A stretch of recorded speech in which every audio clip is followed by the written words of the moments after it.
Now at 6 and streaming on CrossroadsToday.com, the funeral for the Edna cheerleader takes place in Nebraska as the suspect faces capital murder charges. Victoria County officials are asking the public for help in identifying the man responsible for a barn burglary. Plus, the Supreme Court preparing to tackle abortion rights once again. We're looking at the cloud cover that's thickening up over the area again. We got a nice little break this afternoon, but again, tomorrow the main event is getting ready. It's the big storm in the Rockies. It's going to give us some rain for Friday night. We'll be talking more about that and plan your weekend coming up in a moment. The Tidehaven Tigers have arrived to AT&T Stadium. Here from the head coach David Lucio ahead of the big game coming up in sports. You're watching 25 News now at 6. Good evening and thank you for joining us. I'm Don Brubaker. And I'm Karina Garcia. Family and friends gathered Wednesday to pay respects to 16-year-old Elizabeth Medina at St. Mary's Cathedral in Grand Island, Nebraska. Medina's mother discovered her daughter's body in the bathtub after Medina was stabbed last week in their Edna apartment. Authorities arrested 23-year-old murder suspect Rafael Romero last Saturday at a mobile home park just outside the Schluttenburg city limits.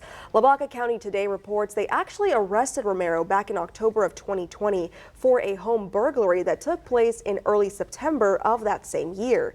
He faces capital murder charges and could receive the death penalty if convicted.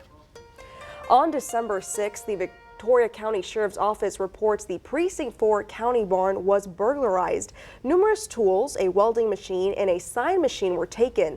The suspect was captured on video. The suspect's vehicle is a 4-door full-size pickup truck with a toolbox. If you can identify this suspect, call Victoria Crime Stoppers at 361-572-4200.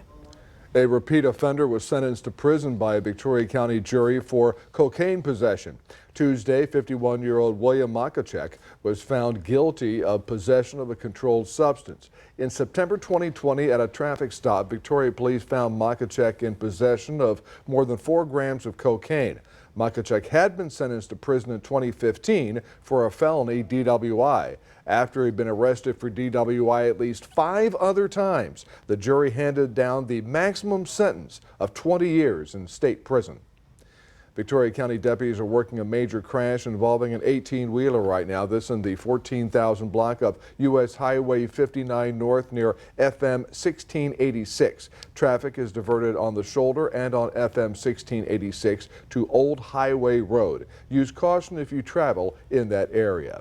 Around 3:45 today, Victoria firefighters responded to a fire call at Patty Wellner Middle School. The Victoria Fire Department says there was a light haze in the building and they found an electrical HVAC motor went out in one of the classrooms. A few students say they were rushed out of the building and they heard smoke alarms go off. School lets out at 3:45. 4 people are running to fill the District 30 state representative seat, including Brett Baldwin, who is a development consultant and a former VISD board member. Victoria Mayor and mechanical contractor Jeff Balknight is also in the race, and Veterans Service Officer Vanessa Hicks Calloway makes a second attempt for the state representative seat. Her first run came during the primary election. Former and retired Jackson County Sheriff A.J. Louderback also wants to serve District 30. All this comes after Representative Jeannie Morrison stated she is not seeking re-election after holding the District 30 seat since 1999. The Republican primary is Tuesday, March 5th of this coming year. And now let's take a look at your forecast with Chief Meteorologist Mac Bettis. Thank you very much, Karina. Good evening, everyone. Well, we had a little break in the activity this afternoon. We got some sun. It was nice, but the clouds didn't go that far away. As a matter of fact, while we were in the sunshine, Corpus Christi got about almost a half an inch of rain. Well, here's the main event. There's the storm. You can see the rain already pushing into the Panhandle and into the Mineral Wells area, all the way down to almost Midland. This is coming in tomorrow night, and I think by this time Friday sundown, we're going to be looking at some strong rain rolling through the region. How long will it last and what will it do to your weekend? We'll talk about that coming up in just a moment. Back to you. Mac, thank you. In Ohio, a teenager faces charges of inducing panic and disorderly conduct for allegedly planning a mass shooting at a synagogue. Court records show the threat was discovered around September 1st, before the October 7th attack on Israel. It states the teen created a detailed plan to complete a mass shooting at the Temple Israel, though it is unclear who reported the teen. The 13-year-old will now stand trial December 20th. Recent FBI statistics report anti-Semitic hate crimes rose 25% from 2021 to 2022. The Supreme Court is set to re-enter the abortion debate, agreeing to review a lower court decision that could make mifepristone, the commonly used abortion pill, less accessible. This will be the first major case on abortion since the court overturned Roe v. Wade nearly 2 years ago.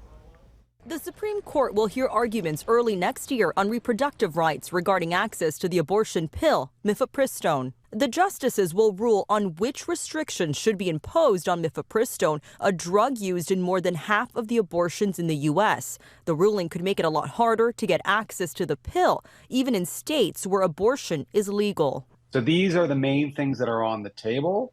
Up to what week can you use this drug? Does a physician have to be the one to administer it? How many visits? And whether those visits have to be in person. Harvard professor Glenn Cohen helped author an amicus brief in the case. He says this is an exceptional case following the mounting abortion bans and restrictions enacted by Republican-led states since the Supreme Court overturned Roe v. Wade, which legalized abortion nationwide. This is a drug that is incredibly safe. And we want to kind of make it clear that it's being held to a very different standard than many other drugs, including Tylenol or Viagra as comparisons. The Biden administration promising to fight a ruling by a lower court that would make the drug less available, preventing it from being mailed directly to patients or prescribed during a telehealth appointment. Instead, it requires the pill to be taken at a doctor's office, not at home.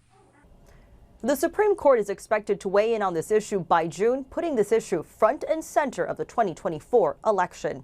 Melissa Adan, ABC News, Washington. The driver of an 18-wheeler in Harris County could be facing charges after a fatal accident involving an SUV today. The Harris County Sheriff said a Chevy Equinox SUV crashed into a semi carrying an oversized load of steel beams. The 18-wheeler didn't make its turn, so the driver backed up to try again. And when it reversed, the SUV slammed into the back of it, ripping off the roof. Police found a 38-year-old man sitting in the backseat of the vehicle dead. Two other adults and a 13-year-old girl went to the hospital where they are expected to survive. Now, a woman who cut off her ankle monitor and fled the country while awaiting trial last year was found guilty by a jury in the fatal stabbing of a 23-year-old Seattle woman. Dykes is also guilty of a second charge of tampering with a corpse. Maricela was last seen leaving a barn in Dallas before police discovered her body 6 months later in a wooded area near Wilmer. Two other people faced charges in her death alongside Dykes, but the charges were dismissed. She took the stand in her own defense and denied involvement in the woman's death and maintains her innocence. A lawsuit recently filed by a Texas A&M University student claims he was forced into what he says were degrading and humiliating hazing acts last year inside a campus dorm room.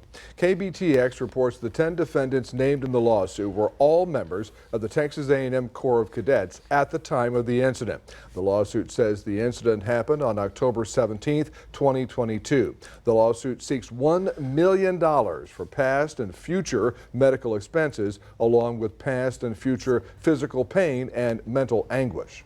The Texas House spent at least $3.7 million in taxpayer money related to the impeachment of Attorney General Ken Paxton. The Texas Tribune reports the House released records that included invoices from the law firms of the two renowned Houston attorneys who led the case against Paxton, Rusty Hardin and Dick DeGuerin.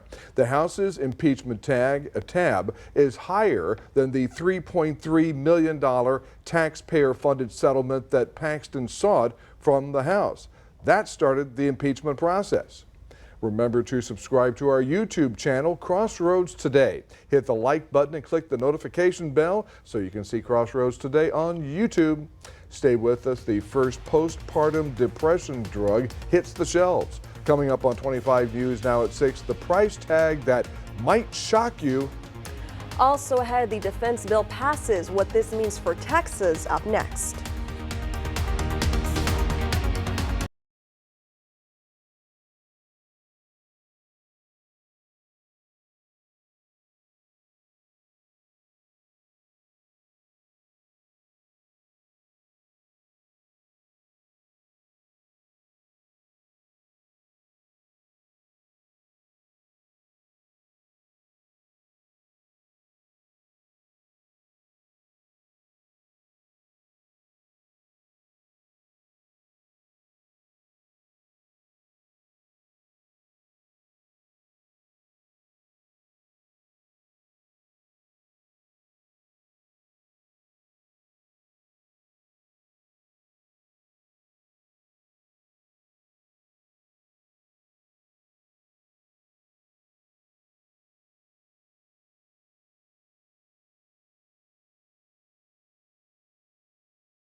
The first pill to treat postpartum depression is now available in the U.S.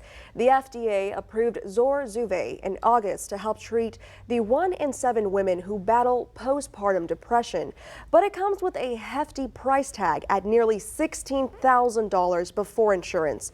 An IV version has been available, but it has to be given in the hospital over the course of 60 hours at an even higher cost of $35,000. Results from a late-stage study show that women who took the medication did have significant improvement compared to those who took a placebo. Thousands of military men and women will get bigger paychecks next year after the House passed the National Defense Authorization Act. This includes the largest pay bump for America's military members in more than 2 decades, which includes over $450 million for military bases in Texas. House lawmakers approved the annual renewal of the National Defense Authorization Act. Already passed by the Senate, it has a price tag tipping just past $886 billion. There are men and women on the front lines across this nation and across the world who are doing the work of this nation. The bill includes the military's biggest pay raise in more than 20 years, over 5%. It also gives many members additional pay allowances to help with off-base housing and meeting monthly expenses, a move that could boost lagging recruitment numbers. Of the 5 Defense Department service branches, only 2, the Marine Corps and Space Force, met their active duty enlistment recruitment goals for the fiscal year 2023. In the midst of this recruiting crisis, it makes 0 sense to artificially limit the reach of our military recruitment advertisements. Controversial provisions related to abortion services and transgender health care for service members were left out, despite being included in a House defense bill that passed this summer. The bill extends current aid for Ukraine through the end of 2026, but funding for a separate $105 billion national security package covering both Ukraine and Israel aid remains mired in bipartisan contention. I'm very disappointed that we are breaking for the holidays without additional Ukraine funding, without additional Israel funding, without additional humanitarian funding. The NDAA now goes to President Joe Biden's desk to be signed into law. I'm Laura Aguirre reporting. Elon Musk plans to open a STEM school in Texas. Tax filings reported by Bloomberg show that the billionaire put in about $100 million just to start the school. The science and technology focused primary and secondary school will be based near Austin with the goal of expanding into an accredited university. Musk moved to Texas in 2020 out of dissatisfaction with California's high taxes. County land appraisal data shows Musk's companies hold at least $2.5 billion in property, including the Tesla factory near Austin and SpaceX's launch site in Boca Chica near Brownsville. Here is your viewer poll this evening. You can scan that QR code on your screen to vote. The question is, would you attend an Elon Musk school? Yes or no? According to our results, it looks like 33% stand at yes and 67% stand at no. Wow, we want to hear your opinion on this. Come to crossroadstoday.com/vote to take part. And of course, we're going to have an update on 25 News Now at 10. State and industry leaders assured Texans today the state's energy grid is better prepared to withstand the cold months ahead. Natural gas and geothermal energy giant Calpine announced a new investment into the state energy grid, building a new 425 megawatt natural gas power plant in Freestone County. That's between Waco and Tyler. The plant is expected to provide power to 85,000 more homes, adding 3,000 additional megawatts to the grid this year. The fact of the matter is, Texas this winter has more power generation than any winter before now. This year, Texas, in this calendar year, Texas has hit more than a dozen all-time power demands, and we were able to do so without any Texan losing power. The investment comes after the state legislature approved a massive plan to provide low-interest loans to energy companies as incentives to build more power plants. The plan focuses on dispatchable energy, meaning fossil fuels are readily available whenever needed. One of Saturn's moons might have the building blocks for life. New analysis of NASA research shows Enceladus likely has hydrogen cyanide. It's an element considered to be key to the origin of life. The study also shows a powerful source of chemical energy could be under the moon's shell. Scientists say that's potential fuel for organisms. If that's the case, Mac, Saturn would be in our Ring of Honor. Yeah, thing is, it'll take a long time to get from here to there to take advantage of those things, but it's out there, and the entire universe is made of stardust, just like you and me. Anyway, folks, we are looking at a little bit of a clearing that we had earlier today. Now the sun going down, and we're going to rebuild that cloud cover. We're at 65 right now, not particularly cold. We did manage to get up to 73 after a morning low of 53. Not any sprinkles today, but tomorrow, that's the main event. That's when the big rain comes through, and we'll talk about it and see how it's going to affect your weekend coming up after this.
Well, good evening, everybody. We did have 1/100th of an inch of rain today, so it's a little bit. And obviously we're winding up through the end of the season. We're still 4 inches below our average rainfall for the year. Right about now, as I mentioned, 65 for us. We're looking at 67 down in Goliad and about a 64 up in the Wharton area. The winds are still running at us from the east, and that's pumping in that Gulf air, and the moisture is setting the stage for what could be a heavy rain event, and this will be tomorrow night. Now, earlier today, while we did get a break in the cloud deck, we got some nice sun. Corpus Christi got a big thunderstorm rolling through there. They got over about 1/4 of an inch of rain, and that came through. Well, now tonight we'll go overcast. We'll get some fog overnight, but it's not till tomorrow night that the big thing starts rolling toward our area. Here's the storm center. You can see the storms, thunderstorms already in the Panhandle and moving all the way down to probably Abilene, getting close to the San Angelo area. That activity will be rolling toward us during the day and be here tomorrow night. Now, we asked Future Tracker, okay, how much rain will we get for the storm system? And it consistently has been giving us, let's go this way, the dark green is up to 1/2 inch. The bright green is over 1 inch. And in the blue, there you see the up to 1 inch over the area. So we could see some areas along the coast especially getting some substantial rainfall. Looks like northeast Texas, if you're driving, by the way, Dallas, all the way over to Longview, they'll be getting more than we get. But already the watches and warnings are going up. That's the winter storm watch right about there. And right about here, we have a flood advisory already for portions of Texas up above Childress because of the heavy rain coming through there. So here is Future Tracker. We start off this evening. We go forward to tomorrow morning at 5 a.m. There's the front. And then we go forward to Friday, 5 o'clock, and there it is right on top of us. So that's when we expect most of the activity late in the day, through the night, and then ending by tomorrow. Here's the good news. By the time we get to Saturday, it is all gone away. In fact, it becomes a huge problem for the East Coast, but that's not going to affect us. That is almost a hurricane for the East Coast. For us, we're going to be under high pressure, having a pretty good time as we get to Saturday and Sunday, because, you know, you haven't finished with the ornaments on the roof, right? 63 in the morning and then 68 in the afternoon before the front comes through. Most of the rain will be afternoon. And then in Cuero, looking 57 in the morning, 69 in the afternoon, overcast with the rain coming in at night. Now, at sundown, I expect some heavy shower activity right about here, still over 1/2 inch. And then by Saturday morning, you'll feel that north wind blowing up to 22 miles an hour, but it'll only be 62, but lots of sunshine for Saturday, Sunday, Monday, and Tuesday. That's your 7-day forecast, reminding everybody we do have a QR code. Love for you to scan that. Put Crossroads Today on your phone. Here's Karina. Thank you, Mac. And now we go to Zach Brown, who's live with sports. The Tidehaven Tigers are about a half hour away from their state championship showdown with the Gunter Tigers. Join me for that in sports.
Well, thanks, guys. We're here at AT&T Stadium. The Tidehaven Tigers just got done warming up and just left to the locker room where they are getting ready to take on the Gunter Tigers. I had the opportunity to speak with the head coach, David Lucio, before the game started. Here's what he had to say. It's not my first time, but a couple kids. We actually brought them up last night to try to get the oohs and ahs out of the way. and I think it helped a little.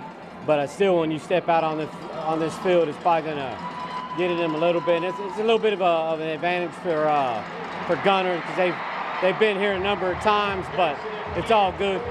My boys are too dumb to know that they're supposed to be underdogs, and so is their coach.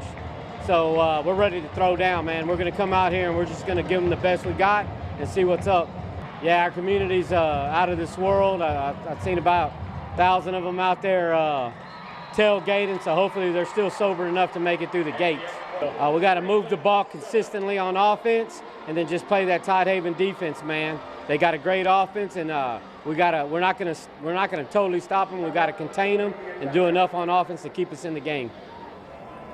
Well, head coach David Lucio knows his guys are going to have to show up and show out. And speaking of showing up and showing out, how about a round of applause for these fans who have made the trip all the way from El Maten, Texas. El Maten in Spanish actually stands for the killer. That's a fitting name because they call that defense the children of the corn. They've got a fantastic defense. They've also got a pretty good running game as well. The Tidehaven Tigers looking for that first state championship since 1980. If they are going to get that championship, they are going to have to beat the Gunner Tigers, who have not lost in 31 consecutive games. They are the defending champions. If Tidehaven wants to be the best, they're going to have to beat the best. They feel like they're up for the challenge. Kickoff in about 25 minutes. Reporting live from AT&T Stadium, Zach Brown, KVTV 25 News Now Sports. Looks like Zach's out there having all the fun. I tell you, hey, best of luck to the Tigers tonight. Tell you what, when Coach Lucio is finished coaching, he could go into stand-up comedy. That guy is really funny. Yeah. And thank you, Zach. Great work out there. We're going to be back in a moment. We'll show you a candy store in Florida and how it's keeping their family traditions alive.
We want to see your holiday pet photos. Come to our Facebook page or X page, Crossroads Today, to find the link to submit your photos. Happy holidays, Crossroads. This will also get you in the mood for the holidays. There's a unique candy store in a little town in Florida that is carrying on a 125-year family tradition of candy cane crafting. Yeah. Every December at the Fudge Factory of Anna Maria Island, using his grandfather's recipe and original equipment, Peter Verinios and his son make candy canes just as they did In 1898, Oh, wow. friends and family can gather to create their own uniquely shaped candy cane just in time for the holidays. And what would Christmas holidays be without Without those are some candy big candy. canes. Oh my Oh, yeah. gosh. Woo. I'm sure they got all sorts of candy canes there. Oh yeah, put a bunch of those over the fireplace and in the stockings. And Yeah, oh stockings. yeah, oh On the yeah. Christmas tree. On the Christmas And tree, your hot chocolate. yes. I'm ready. Yeah. Oh yeah. I'll take been two. ready. I'll take two. But first, we have a state championship game tonight. Wow. And for those people who are up there from Matagorda County driving back, what are they going to find? And Well, if they weather-wise? come back Oh, yeah. tonight, it's going to be late, and they're going to be Right. fine. If they come back tomorrow, the rain is going to start rolling in this direction. So, yes, tomorrow, pretty much all of Texas will be affected by this storm system coming through. Now, we're going to get it late in the day, probably around sundown, at night, and into midnight, when the heaviest activity will come through. The good news, here it is. Ready? The weekend is going to be gorgeous. Saturday is going to clear up, and Sunday is going to be terrific. So if you need to do something then, just go for it. It's just Friday night, driving around, it's going to be a little on the soggy side. All right, how about another live look from Jerry World right Absolutely. now? We can get that thing focused. And check it out, Tidehaven's playing for state tonight. Thanks for joining us. That's right. We'll see you tonight at 10. Okay, keep going.